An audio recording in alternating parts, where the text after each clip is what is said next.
यूं महसूस होता है जैसे सूरज ने अपने गिरने भेजने से पहले किसी खामोश सरकारी दफ्तर में हाजिरी लगाई हो। गेट पर चौकीदार ने रोककर पूछा हो, कागजात दिखाएं, और सूरज ने शर्मिंदगी से कहा हो, जनाब मैं तो सदियों से रोजाना आता हूं, मगर जवाब आया हो, कानून सबके लिए बराबर है। फिर सूरज ने फॉर्म नंबर 786 धूप अलिफ भरकर 3 कॉपियां जमा करवाईं, एक पर दस्तखत, दूसरी पर अंगूठा और तीसरी पर महकमाए शमसी वसाइल की मुहर लगवाकर हर किरण को बाकायदा फाइल नंबर अलॉट किया गया हो।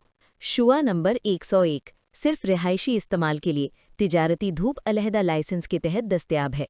लगता है अब सूरज भी सरकारी असासा करार पाने वाला है।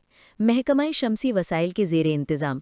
सुबह होते ही नोटिस आएगा, आज की धूप का कोटा महदूद है, बराह करम ज़रूरत के मुताबिक शुआएं इस्तेमाल करें, इजाफी रोशनी पर सरचार्ज लागू होगा। छत पर लगे पैनल बेचारे ऐसे शर्मिंदा खड़े होंगे जैसे उन्होंने चोरी छुपे धूप ज़ख़ीरा कर ली हो।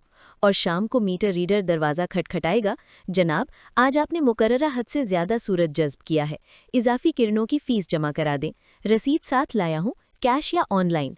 एक ज़माना था जब बंदा छत पर सोलर पैनल लगाता, सूरज से सीधा मुआहिदा करता और खुशी से कहता अब बिल कम आएगा। अब लगता है कि सोलर लगवाना नहीं, किसी मुकाबले का इम्तिहान पास करना है। पहले दरख्वास्त, फिर तस्दीक की तस्दीक, फिर फ़ाइल गुम, फिर फ़ाइल मिल, फिर कहा जाए आपकी दरख्वास्त ज़ेरे गौर है, तब तक बराह करम सूरज से कम दोस्ती रखें। सोलर कंपनी वाला भी अब सीधा नहीं पूछता कि कितने पैनल लगवाने हैं, वो पहले संजीदगी से पूछता है, लाइसेंस है, एनओसी है, एनओसी के लिए अप्लाई किया है, अप्लाई करने के लिए अप्लाई किया है। बंदा बेचारा कहता है, भाई मैं तो बस पंखा और फ्रिज जलाना चाहता हूँ। जवाब आता है, पहले सिस्टम नहीं, सिस्टम का सिस्टम समझिए। और ये सब सुनकर यूं लगता है जैसे हम धूप नहीं, कोई कीमती हथियार खरीद रहे हों। फ़र्क सिर्फ इतना है कि बंदूक में गोलियां होती हैं और सोलर में किरणें, मगर कागजी कार्रवाई दोनों में बराबर। शायद कल को ये भी शर्त लग जाए कि आप धूप सिर्फ दिन के औकात में इस्तेमाल कर सकते हैं। रात को चांदनी से बिजली बनाने की कोशिश की गई तो कानूनी कार्रवाई होगी। तसव्वुर कीजिए एक दिन ऐसा आए जब हुकूमत ऐलान करे, मोहतरम शहरियों, आज बादलों की वजह से धूप की सप्लाई मुतासिर है, लिहाजा लोड शेडिंग शेड्यूल के मुताबिक सिर्फ मखसूस इलाकों को सूरज फराहम किया जाएगा, बाकी लोग कल दोबारा कोशिश करें।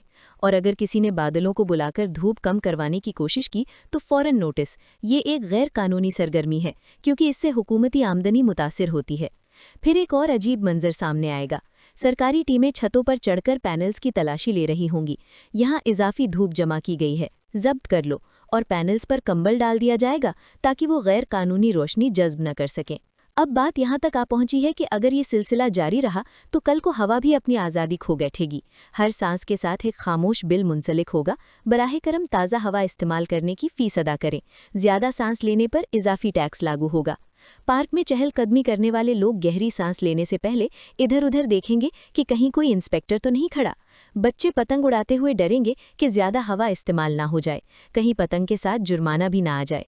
यूं लगेगा कि फितरत के सबसे सादा तोहफे भी फाइलों में बंद हो चुके हैं। धूप, हवा, बारिश, सबके अलग अलग महकमे, अलग अलग फीसें, अलग अलग इजाज़तनामे, और हम बेचारे इंसान धूप में भी साया ढूंढते फिरेंगे ताकि बिल कम आए।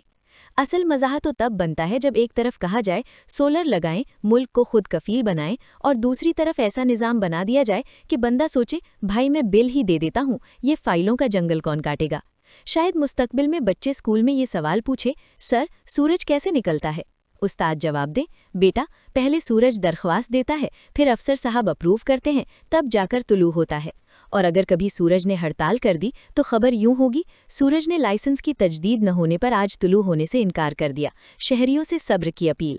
आखिर में यही कहा जा सकता है कि अगर रोशनी को भी लाइसेंस का मोहताज बना दिया जाए तो अंधेरा खुशी से तालियां बजाने लगता है, और जब अंधेरा तालियां बजाने लगे तो समझ लें कि हमने मामला कुछ ज़्यादा ही संजीदा कर दिया है।